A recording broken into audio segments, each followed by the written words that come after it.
में अब तक होती है। तो मुझे बहुत अच्छा लग रहा है और मैं आप सबका स्वागत करता हूं और परम सम्मानित आदरणीय त्रिवेदी जी से आग्रह करता हूं कि वे अपनी बात शुरू करें। आदरणीय त्रिवेदी जी। बहुत बहुत धन्यवाद हमारे भाई सुशांत सिंह पुरोहित जी। बड़ी प्रसन्नता की बात है कि आज पर्यावरण डाइजेस्ट ने विश्व पर्यावरण दिवस 2021 के शुभ अवसर पर इस परिसंवाद को रखा है। ऑनलाइन परिसंवाद है क्योंकि कोविड काल में आपस में मिलना जुलना मना है और इस माध्यम से हम आज मिल रहे हैं। जैसा कि आप जानते हैं कि आज का विषय पर्यावरण अतीत, वर्तमान और भविष्य है, पास्ट, प्रेजेंट एंड फ्यूचर। इस पर तो चर्चा हो ही रही है। साथ साथ जो संयुक्त राष्ट्र ने जो विषय दिया है, जैसा कि वो वर्ष 1974 से देते रहते हैं, वो है पारिस्थितिकीय तंत्र का जीर्णोद्धार और पूर्णोद्धार, यानी इको सिस्टम्स रेस्टोरेशन। तो अतीत, वर्तमान और भविष्य के चर्चा के क्रम में उस पर भी चर्चा हो ही जाएगी, यह तो लाजमी है। अब बात रही कि हम सबसे पहले स्वागत करेंगे जितने हमारे प्रतिभागी गण हैं, सबों की का परिचय सिद्धार्थ जी ने करा दिया है, सुशांत सिंह साहब ने करा दिया है। सभी को मैं प्रणाम करता हूं और उन्हें साधुवाद देता हूं कि अभी वो रुके रहेंगे कुछ देर और आपस में चर्चा करते रहेंगे। वैसे मुझे थोड़ी देर के बाद दूसरे वेबिनार में जाना है, जिसका हमने पहले से कमिटमेंट कर दिया था। तो आप जानते हैं कि पर्यावरण दिवस वर्ष 1974 में जो वैश्विक बैठक हुई स्वीडन यानी स्टॉकहोम में, उसी के आलोक में ये हो रहा है। 5 जून को हुआ था, आज से 49 वर्ष पहले बैठक। इसमें तत्कालीन प्रधानमंत्री माननीय इंदिरा गांधी भी गई थी और उनके भाषण को बहुत सराहा गया था और सभी देशों ने कहा कि उनके यहाँ पर्यावरण मंत्रालय खुलेगा, पर्यावरण को प्रदूषण से बचाना होगा। सभी लोगों ने प्रण लिया, अच्छी बात। तो मैंने जब 8 साल के बाद जब पढ़ाई पूरी कर ली, हमने सारा कोर्स खत्म कर लिया, तो मैंने कहा मैडम गांधी से, क्योंकि बीच में वो हट गई थी लेकिन 80 में फिर आ गई थी। मैडम, ऐसा है कि 5 जून को मैं भारतीय पारिस्थितिकी और पर्यावरण संस्थान की स्थापना कर रहा हूं, जबकि आपके यहाँ मंत्रालय नहीं है। जो मंत्रालय आपने कहा था कि हम खोलेंगे, तो अच्छा मुझे याद ही नहीं है भाई क्या कहा था। मैंने कहा था कि आपने कहा था कि पर्यावरण मंत्रालय खोलेंगे, 73 से 80 हो गया आप, तो फिर बात आई गई हो गई। लेकिन मैंने कहा कि आप मेरा उद्घाटन कर दीजिए आप। ठीक है, 5 जून को उद्घाटन हो गया और उसके बाद हम लग गए। धरने हम बजा देंगे, कैसे नहीं करिएगा। अंत में बहुत सारे एप्लीकेशन देने के बाद एक निर्णय हुआ कि नए मंत्रालय को बनने के लिए जब तक जो आपका योजना में ही बनता है, कोई बात की साहब अब वहां फाइल जाएगी। हम लोग वहां दौड़े। आपको विश्वास नहीं होगा कि योजना आयोग के उपाध्यक्ष ही प्रधान होते हैं, उपाध्यक्ष तो पदे प्रधानमंत्री होते हैं। तो उस समय कौन थे, आपको उपाध्यक्ष जान के आश्चर्य होगा और विश्वास भी नहीं होगा, क्योंकि उस महापुरुष को लोग किसी और रूप में ज्यादा जानते हैं। उनका नाम है नारायण दत्त तिवारी। जाते हैं उत्तर प्रदेश के मुख्यमंत्री के लिए काल में, और बाद में उत्तराखंड के मुख्यमंत्री बने और बाद में बदनाम हुए आंध्र प्रदेश के मुख्यमंत्री जाकर के रूप में, आंध्र प्रदेश के राज्यपाल के रूप में। कहने का मतलब है कि हम लोगों ने उनको कहा, मैडम गांधी ने 1 मैन कमेटी बनाई, उन्होंने रिकमेंडेशन दिया, जिसमें 1 साल लग गया। फिर उसके बाद 1982 में डिपार्टमेंट बना। हुआ कि साहब इतना बड़ा विषय नहीं है पर्यावरण के मंत्रालय बने, पहले डिपार्टमेंट बनता है, बाद में जाकर के उसको मंत्रालय का दर्जा दिया गया। इस प्रकार पर्यावरण संस्थान की स्थापना हुई, जो कम से कम 2-3 वर्ष पहले हुई मंत्रालय से। मंत्रालय के बनने में हम लोगों ने काफी परामर्श दिया समय समय पर, काफी डेटा कलेक्ट करके दिया। और अब जब बात आती है अतीत, अतीत से मेरा मतलब था प्राचीन काल से।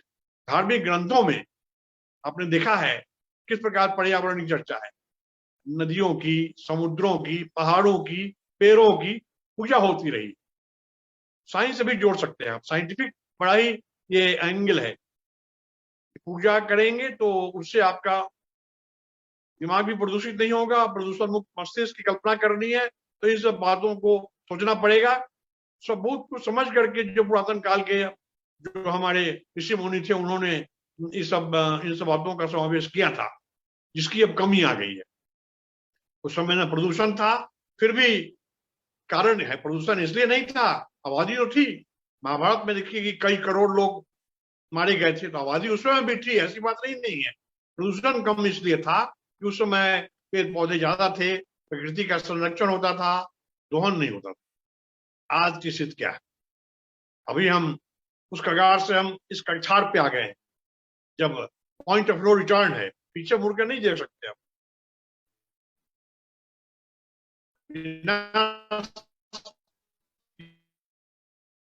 लीला प्रारंभ होने वाली है और अभी जो डाल देख रहे हैं यह भी पर्यावरण का ही कारण है, चाहे वो मानव निर्मित हो या प्रकृति की देन ही है। अगर मानव निर्मित है वह भी एक ह्यूमन पोल्यूशन हुआ, मेंटल पोल्यूशन हुआ। और अगर लोग ये समझते हैं कि अगर बायोलॉजिकल वार की ओर दुनिया जा रही, बायो टेररिज्म हो रहा, इससे दुनिया का विनाश हो जाएगा। अगर यह नेचुरल है तो नेचुरल है इसलिए कि हम प्रकृति का संरक्षण नहीं कर रहे हैं, हम दोहन कर रहे हैं, जरूरत से ज्यादा कर रहे हैं। महात्मा गांधी ने कहा कि लोगों के आवश्यकताओं के लिए कुछ है लेकिन लोगों के लालच के लिए नहीं, लालच बुरी बला है। आप देखें कि कोविड-19 यानी कोरोना से भी पर्यावरण को जोड़ना पड़ेगा। दूसरी बात है कि कोविड काल में पर्यावरण शुद्ध हो गया है ज्यादा, क्योंकि वाहन नहीं चल रहे हैं, उद्योग बंद हो गए हैं, लेकिन वाहन को भी चलना है और उद्योगों को भी चलना है। वैसी हालत में फिर वही बात होगी, वैसी हालत में कैसे हम प्रदूषण मुक्त कर पाएंगे, उसके लिए भी हमें आगे सोच करने की जरूरत होगी। और किस प्रकार हम क्लीन टेक्नोलॉजी और क्लीनिंग अप टेक्नोलॉजी के माध्यम से, ग्रीन टेक्नोलॉजी के माध्यम से आगे काम हम करेंगे। तो इसी में संदर्भ मुझे याद आता है इको फिलॉसफी और इको धर्म की। पर्यावरण को भी एक धर्म के रूप में हम माने। हमने एक इंटरनेशनल सेमिनार भी किया था कई देशों में जाकर, इसका टॉपिक था पर्यावरण, इको फिलॉसफी और इको धर्म, जिसको उन्होंने धर्मा कहा। हम तो धर्म ही कहेंगे, पर्यावरणीय धर्म या पारिस्थितिकीय धर्म। तो उसमें हम eco ethics, eco metaphysics, eco culture, eco wisdom, eco development, eco technology, eco mind, eco theology, eco politics और इको फेमिनिज्म की बात हम करेंगे, जिसमें किस प्रकार हमें महिलाओं की भूमिका पर्यावरण संरक्षण में क्या हो, उसे हम इको फेमिनिज्म कहते हैं। कहने का मतलब यह है कि कोविड के दौरान भी हमें पता लगाना है कि क्या होता है। 100 साल पहले जब यूरोपीय देशों में जब लड़ाई हुई तो उस समय भारत के भी सैनिक और जवान गए थे लड़ाई लड़ने, क्योंकि हम गुलाम थे। अंग्रेजों ने भारतीय सिपाहियों को वहां भेज दिया, काफी लोग उसमें भी मारे गए जो बच के आए, क्योंकि उतने लाशों के रखने के बाद सड़ने लगा तो जो वायरस निकला उसे हम स्पेनिश फ्लू कहने लगे। 5 करोड़ लोग दुनिया में मारे गए, भारत में 1 करोड़ लोग मारे गए कम से कम।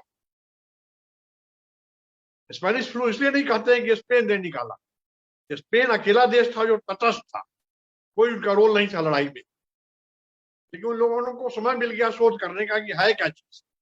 जो सोच के बाद निकला कि एक फ्लू है ऐसा तरह का जो जानलेवा है, स्पेनिश फ्लू नाम दे दिया गया। तो कहने का मतलब है कि पर्यावरण और ये कोरोना बड़ा ही ऐसा शब्द है जिसका अन्योन्याश्रय संबंध है।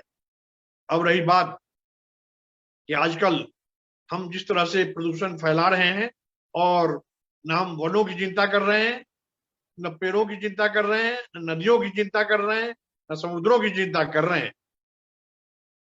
और जो हमारे पास की पारिस्थितिकीय तंत्र है, जिसके बारे में आज का विषय भी है, पारिस्थितिकीय तंत्र, इको सिस्टम का रेस्टोरेशन, उनका जीर्णोद्धार, पुनरुद्धार, पुनर्स्थापन किस प्रकार हो सके, तो इसके लिए हमें यह भी जानना है कि जैसे मरुभूमि है, डेजर्ट इकोसिस्टम, टेरेस्ट्रियल इकोसिस्टम है, माउंटेन इकोसिस्टम है, मरीन इकोसिस्टम है, रिवर इकोसिस्टम है, एक्वेटिक इकोसिस्टम है, या फिर ग्रासलैंड इकोसिस्टम है, या फिर मैनग्रोव इकोसिस्टम है, या फिर जो मानव निर्मित पर्यावरण है उसका भी इकोसिस्टम है।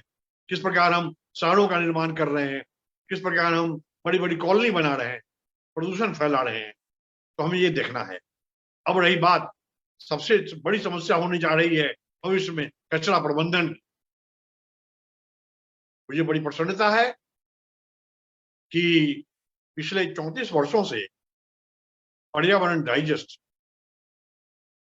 निरंतर प्रति माह जो उनकी पत्रिका आती है उसमें ऐसे ऐसे सारगर्भित लेख होते हैं जिसके चलते काफी चेतना मिली लोगों को। मुझे गर्व है, कई लोगों ने तो पीएचडी कर रखी है। अभी भी एक दो ऐसे विद्यार्थी हैं जो केंद्रीय विश्वविद्यालयों में भी वो पर्यावरण डाइजेस्ट से पर्यावरण चेतना किस प्रकार आई है उस पर अध्ययन कर रहे हैं। इसके लिए मैं हमारे साथी श्री खुशहाल सिंह पुरोहित जी को साधुवाद देना चाहूंगा, धन्यवाद देना चाहूंगा। तो यह देखना है हमें कि किस प्रकार हम आगे कचरा प्रबंधन की समस्या को दूर कर सकते हैं। उनके जो उनकी पत्रिका में भी इस तरह की बातें कई लिखी गई है, लेकिन मैं बताऊं कि एक ऐसा विषय है जिससे लाखों लाख लोगों की नौकरी मिल सकती है। आपके मध्य प्रदेश के बड़े बड़े जो शहर हैं, जो भोपाल है या इंदौर है या छोटे शहर भी हैं, उनके जो कचरे हैं उसको हम जैविक खाद के रूप में या फिर वर्मी कंपोस्टिंग के माध्यम से या फिर उनको हम वैकल्पिक ऊर्जा के माध्यम से इस प्रकार के ईंधन तैयार कर सकते हैं जो पर्यानुकूलित है। तो इस बात पर हमें ध्यान देना होगा, और अगर हम इस प्रकार ध्यान देते हैं तो हमें यह भी देखना है कि उपयुक्त तकनीक कैसे मिली। होता ही यह है कि जो बेरोजगारी बढ़ रही है इसका कारण यह नहीं है कि लोग बेरोजगार हैं, कारण यह है कि रोजगार के लायक नहीं। अंग्रेजी का दो शब्द है, अनएम्प्लॉयड और अनएम्प्लॉयबल। जिस दिन हम दोनों बेहतर समझ जाएंगे समस्याएं दूर हो जाएंगी। अनएम्प्लॉयड तो हर आदमी रहता है। कोई आईएएस अफसर जो आपके यहाँ कलेक्टर कमिश्नर होगा वो अभी पढ़ाई के दौरान बेरोजगारी था। हम सभी बेरोजगार थे। अगर एमटेक हमने किया, पीएचडी करनी है, बीच में रुके बेरोजगार है। हर एक साथी जो बीटेक करता है, जो आज इंजीनियरिंग चीफ है, वो भी 6, 7, 8 महीना बेरोजगार रहा हो। लेकिन रोजगार के लायक नहीं होना, इसके लिए दोषी है हमारी शिक्षा नीति। और शिक्षा नीति में हमें आमूल परिवर्तन करने की जरूरत है। क्यों जरूरत है? क्योंकि पर्यावरण और प्रकृति शिक्षण संबंधी जो बातें हैं, या डिजास्टर एजुकेशन, आपदा शिक्षण, वो भी पर्यावरण से मिला जुला है।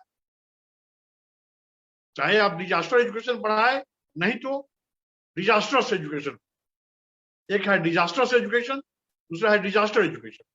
डिजास्टर एजुकेशन मतलब आपदा शिक्षण, आपदा पढ़ाए, और अगर नहीं पढ़ाएंगे तो डिजास्टर्स हो जाएगा, मतलब वो कंट्रोल के बाहर हो जाएगा। तो हमें शिक्षा नीति में परिवर्तन कैसे करना पड़ेगा? अभी कोविड का पीरियड है, इसमें कम से कम भारत में 8 से 10 करोड़ नौकरियां चली गई हैं, और इधर भी कम से कम 2.5 करोड़ तो पिछले 2 महीने में भी चली गई। तो फिर इसके लिए हमें उपाय लगाना पड़ेगा, दिखाना है किस प्रकार ग्रामीण और उद्यमिता के माध्यम से हम नए तरह के उद्योग करें, और साथ साथ यह भी देखें कि जितने भी देश हैं, क्योंकि लगभग सभी देश दुनिया के कम से कम 195 देश ऐसे हैं 200 में जो चीन से घेरने लगे। चाहे यह बात सत्य हो या असत्य हो कि कोरोना जो फायदा है भारत को उठाना पड़ेगा, क्योंकि हमारी मैत्री उनसे नहीं रह गई है अभी, तो हम इस प्रकार जो नए नए उद्योग हैं, जो नई तकनीक है, न्यू टेक्नोलॉजीज हैं, इमर्जिंग टेक्नोलॉजीज हैं, उसका council of scientific and industrial research ने जो हजारों हजार टेक्नोलॉजी विकसित की है, जो वहां पर कबोर्ड में, डब्बों में, अलमारों में, अलमीरा में भी रखी हुई है, उसे हम, जो हमारे ग्रामीण और शहर के उद्यमी हैं, उद्यमी होने वाले हैं, जो बेरोजगार हैं, बेरोजगार को हम उद्यमिता में बदलेंगे, उद्यमी बनाएंगे। ये नहीं कि हमें नौकरी नहीं मिली तो हम व्यापार करेंगे, नहीं। आपको सबसे पहले सोचना पड़ेगा। पुरानी कहावत है अतीत काल से, उत्तम खेती, मध्यम बांध, निखित चाकरी, भीख निदान। कहने का मतलब कि एक जमाने में जो कृषि वॉज द मेन प्रोफेशन, कृषि सबसे बड़ा एक पेशा था और जो पर्यानुकूलित था। तो अभी जब कृषि के में जमीनें घट गई है, जमीनों का बंटवारा हो गया है, वह तो उत्तम है ही है। उसके बाद दूसरा नंबर आता है बान, मतलब व्यापार का। तो हमें यह भी देखना पड़ेगा कि अभी दुनिया भर में अगर हमें मैन्युफैक्चरिंग करके एक्सपोर्ट करना है तो इसको हम व्यापार कहेंगे। निषिद्ध चाकरी, नौकरी करना थर्ड ग्रेड हुआ, फोर्थ ग्रेड हुआ भीख, भीख निदान, उससे घटिया कोई चीज नहीं है। तो कहने का मतलब ये है कि हमें ज्यादा से ज्यादा उद्यमी पैदा करना है। उन्हें हम बताएंगे, जिन लोगों को नौकरियां गई हैं उन्हें भी मिल जाएगी, क्योंकि उन्हीं लोगों में से कुछ लोग ऐसे हैं जो उद्यमी बनना चाहेंगे। उन्हें ऑनलाइन माध्यम से उन्हें हम लोगों को सिखाने की जरूरत है, किस प्रकार नई तरह की तकनीक, प्रबंधन तकनीक या फिर जो उद्यमिता की तकनीक है उसे हम उन्हें बताएं। और उन्हें जितने भी वोकेशंस हैं दुनिया में, अगर नौकरियां बढ़ानी है तो हमें वोकेशंस की संख्या बढ़ानी पड़ेगी। एक जमाना था कि कंप्यूटर नहीं था, लोग कहते थे कि नौकरी चली जाएगी। कंप्यूटर न आने से लाखों लाख नौकरियां बढ़ गई। तो देखना यह है कि जितने भी नए नए तरह के पेशे हैं, उनके आधार वोकेशंस हैं, ऑक्यूपेशंस हैं, उसमें नौकरियां भी निकलेंगी। तो इस प्रकार ज्यादा से ज्यादा नौकरियां पैदा हो, यह बात है। अब रही बात कि प्रदूषण, मैंने कहा था कि हम उस कगार से इस कछाड़ तक आ गए। मैं एक छोटा सा उदाहरण देना चाहूंगा। आज के समय, वर्तमान समय में पर्यावरण संरक्षण क्यों नहीं हो पा रहा है और इसकी समस्याएं क्या हैं और पर्यावरण वर्तमान में क्या है, उदाहरण देना चाहूंगा। आपके घर में 440 वोल्ट का करंट अगर आ रहा हो, घर के बाहर कहीं पर हो, आप उसको छू कर देखें। छू कर देखेंगे तो आप ये नहीं कहेंगे बाद में गलती हो गई, अब मैं ऐसी गलती नहीं करूंगा, करूंगी, न करूंगा कहेंगे, ना करूंगी, क्योंकि आप इस लायक रहेंगे ही नहीं, छूते ही मृत्यु हो जाएगी। तो अभी हम उसी स्टेज पे आ गए हैं जिसमें कि प्रदूषण इतना बढ़ गया है, कितने लोग मारे जा रहे हैं। आपने देखा कि मानव निर्मित गलती से भोपाल त्रासदी हो गई, चेरनोबिल डिजास्टर हो गया। कहने का मतलब यह है कि मानव निर्मित जो भी गलतियां हैं और जो डिजास्टर है, आपदा है, वह प्रदूषण से संबंधित है। इसलिए हम लोगों को उस पर ध्यान देना पड़ेगा, और जब तक हम ध्यान नहीं देंगे तब तक बातें आगे बढ़ेंगी। मैं यह भी कहना चाहूंगा कि जो इसका सॉल्यूशन क्या है, भविष्य में, भविष्य की बात भी करनी है। हमें उस दिन का इंतजार होगा जिस दिन, जब कचरा प्रबंधन के बारे में कहा कि मुझे उस दिन का इंतजार होगा जब कचरों की होगी चोरी, कचरों की होगी तस्करी। मैं कहूंगा भारत के वित्त मंत्री निर्मला सीतारमण जी को और आपके विदेश मंत्री जो हमारे जयकृष्णन जी हैं, उनको बताऊंगा कि आप दोनों आदमी मिलके ऐसा फैसला लें कि सोने की तस्करी पर तो बैन हो, लेकिन कचरों की तस्करी को खोल दिया जाए। कारण क्या है? अगर आप और हम, कुशाल सिंह जी और हम लोग सभी संस्थाएं, विश्वविद्यालय मिलकर अगर हम उपयुक्त तकनीक खोजें कि कचरा से सोना कैसे उगलेगा, तो इसे हम गांव गांव में बताएंगे, शहर में बताएंगे, कम से कम 8 से 10 करोड़ युवा हम ऐसा पैदा करेंगे। अच्छी बात होगी। लेकिन अगर कभी लोग कहें, सरकार भी रुचि न ले और लोग भी कहे कि नहीं मुझे तो कहीं नौकरी मिल जाए, हमें कोई दरबान की नौकरी मिल जाए लेकिन हम उद्यमी नहीं बनेंगे, तो ठीक है, वैसी हालत में हम कहेंगे भाई इस तकनीक को तो रखना ठीक नहीं है, तकनीक को छुपाने का हमको राइट नहीं है। तो शुरू में हम दक्षिण एशिया के सभी देश, जितने भी देश हैं, चाहे हमारे दुश्मन हो या दोस्त, सभी देश, चाहे वो नेपाल हो या बांग्लादेश हो या फिर श्रीलंका हो या मालदीव्स हो या बर्मा हो, अफगानिस्तान हो, जितने भी देश हैं, सभी देशों को हम ये तकनीक दे देंगे ताकि हम कहेंगे भाई वो लोग इंपोर्ट कर ले, ना इंपोर्ट हो भाई तस्करी से चला जाए, लेकिन कचरा यहाँ चला तो जाए। कचरा चाहे सोना उगले यहाँ या बाहर में, कचरा का उपयोग न करना बहुत गिरी हुई हरकत है। इससे पूरे प्रकृति का विनाश होने की संभावनाएं बढ़ती हैं। तो हमें आगे बढ़ के यह देखना है किस प्रकार हम ऐसा काम करें इसमें पर्यावरण का संरक्षण निरंतर होता है।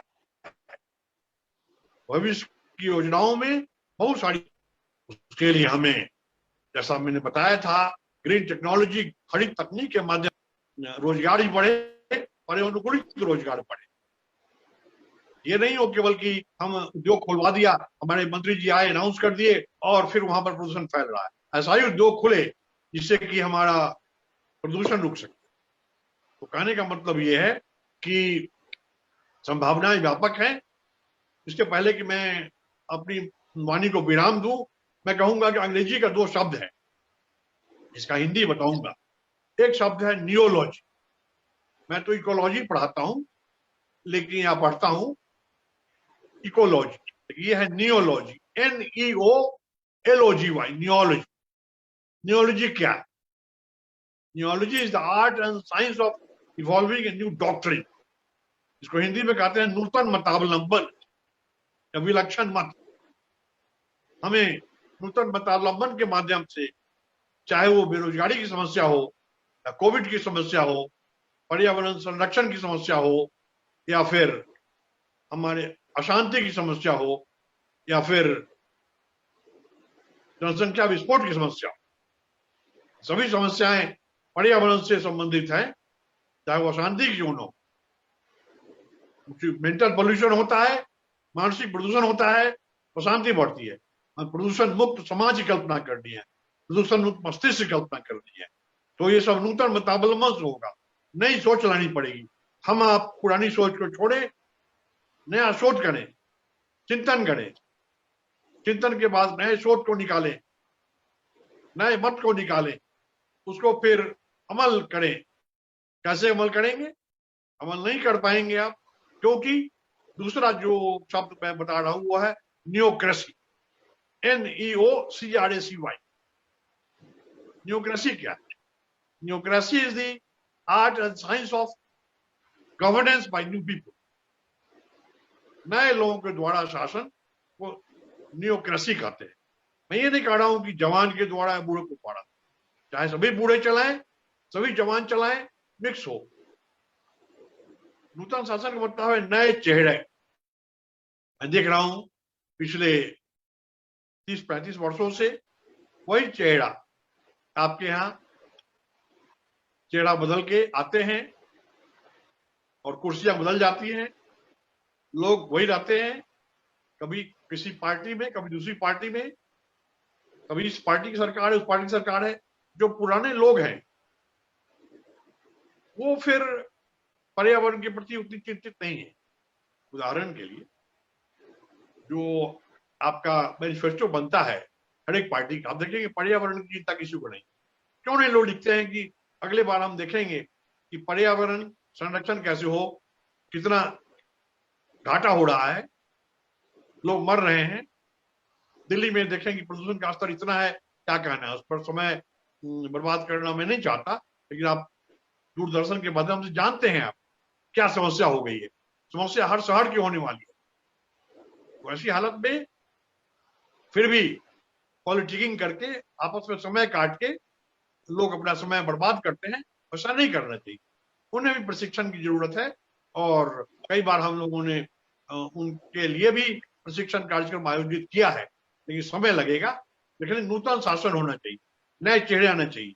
पार्टी वही रहे, भाजपा में फिर नए चेहरे आए, चाहे वो बूढ़े ना हो जवान हो, मुझे उससे मतलब नहीं है, ताकि नए लोगों को आने से भी पता चलेगा कि पर्यावरण में क्या होने वाला है। मैं तो कहूंगा कि आप लोगों ने एक शुरू करना है मतदाता जागरूकता अभियान, आप चालू करें, रतलाम में करें, हर जगह करें, और इसमें आप बताएं कि मतदाता लोग जितने भी वोट मांगने वाले हैं उनको कहें कि साहब आपके मैनिफेस्टो में अगर पर्यावरण नहीं रहेगा मैं आपको वोट नहीं दूंगा। इस प्रकार जागृति आ सकती है, अभी जाके काम बढ़ सकता है। और अगर वो नहीं करेंगे तो फिर उनको वोट नहीं मिलेगा। ऐसे लोगों को वोट मिलेगा जिनकी रुचि पर्यावरण संरक्षण में है, क्योंकि सबसे ज्यादा प्राथमिकता के आधार पर जो समस्या है वो पर्यावरण संबंधी समस्या है। जितनी बीमारियां हैं वो पर्यावरण से हो रही। आप जो आपका एग्रीकल्चरल पोल्यूशन है, जो कृषि से संबंधित प्रदूषण है, खेतों में जितने हम रासायनिक उर्वरक डाल रहे हैं। पंजाब में 2 गांव है जहां से ट्रेन चलती है, ट्रेन का नाम है कैंसर ट्रेन, तो दिल्ली आती है। उस ट्रेन में 2,500 से 3,000 लोग कैंसर पीड़ित रहते हैं। विश्वास नहीं होगा आपको, प्रदूषण का ही असर है। तो बातें बहुत हैं, कहने का मतलब कि आप नूतन मतावलंबन और नूतन शासन पर भी ध्यान देंगे। और मुझे पूरा विश्वास है इस कड़ी में जितने हमारे विद्वान वक्ता मौजूद हैं, जिनका परिचय हो चुका है, बहुत ही अच्छे तरह से इन बातों को कहेंगे। मुझे अभी 5 मिनट के बाद एक दूसरे वेबिनार का उद्घाटन करना है जो अत्यावश्यक है। और जैसा कि हमने बताया भी था हमारे मित्र प्रसाद सिंह जी को कि आधे घंटे के बाद मुझे जाना पड़ेगा, तो अभी तो आधा घंटा ज्यादा हो गया है शायद, इसलिए मैं माफी चाहूंगा और आप लोगों को मैं साधुवाद देना चाहूंगा कि आपने इसमें भाग लिया और आगे भी पर्यावरण के प्रति सचेत रहेंगे, इसी प्रत्याशा के साथ प्रणाम।